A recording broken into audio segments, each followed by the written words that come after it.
One of the things that's most important when it comes to defense is really understanding the risk that you face from a competitive attacker. This is actually where a lot of companies get into trouble because they don't realize just how significant the threat is when a new entrant comes along. Let's take a hypothetical example and just run through it. Right? Something like Quaker oatmeal, all right? So sort of a classic big brand. If you just speculate on some numbers for this business, revenue's probably $350 million a year. It's got a cost of goods sold, so the actual cost to make it, probably $140 million. It's got a variable profit then of $210 million per year. In terms of marketing spending, they probably spend $90 million a year on that business, something like that. Then there's some overhead spending that's directly associated with that business, maybe $35 million. In total, the profits on Quaker Oats, something like $85 million, to about 24% of the overall revenue figure of $350 million. Now, let's just assume a new competitor comes along and they're entering the market, and the expectation is that the new entrant will take 10% of the oatmeal category. Now, the question becomes, what's the risk now to Quaker Oats? How much is the exposure here? Right? Now, the simplest way to do that is to take 10% of the Quaker Oats revenues and assume that Quaker Oats will lose 10%. In other words, that's assuming they're going to lose proportionately or fair share. So they'll lose $35 million in revenue. Now we know the operating margin on the business, bottom line, is 24%. So to an extent, all you need to do then is multiply 35 million times 24%. So that tells you you've got an $8.4 million risk, or you could spend $8.4 million trying to defend this business if that was going to be successful. And so you might say, well, that's a risk, of course, but it's not that big.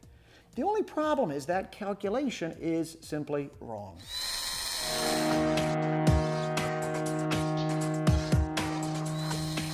So you would look at it and you would say, well, the new entrant's got an $8 million risk here to us if that thing succeeds. And indeed, when it comes to defense, we could spend then up to $8 million on the defensive effort if that would push that new entrant back. So right, the first problem is that by using the bottom line operating margin, the 24% number, to calculate the risk, the assumption you're then making is that the marketing spending and the overhead spending will come down as the volume falls.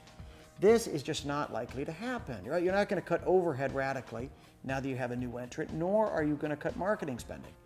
So in reality, you actually can't take the bottom line operating margin on the business. You've got to take the variable margin on the business. So if we've got a 60% variable margin, what now happens is the risk is 35 million times your 60%, in other words, $21 million. And now that's a much bigger risk, but of course that misses the point too, because now we're just looking at 1 year. That's just the loss this year. If the new entrant gets into the category, you're going to lose sales this year, but you're going to lose sales next year and the year after and the year after. So what you have to do is you have to value the $21 million as a perpetuity.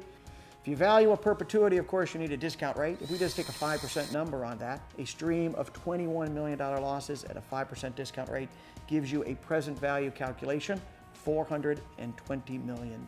Even then, that's not the extent of the risk, because once the new entrant's in, then it might keep growing, it might make it harder to take price increases in the future, it might force you to increase your marketing spending. The risk here in this case is not $8 million, not $20 million, it's not $400 million, it is a number significantly above that. Understanding the risk that you face is essential when it comes to defensive strategy, because the only way you can formulate the right response is if you understand the risk that you face.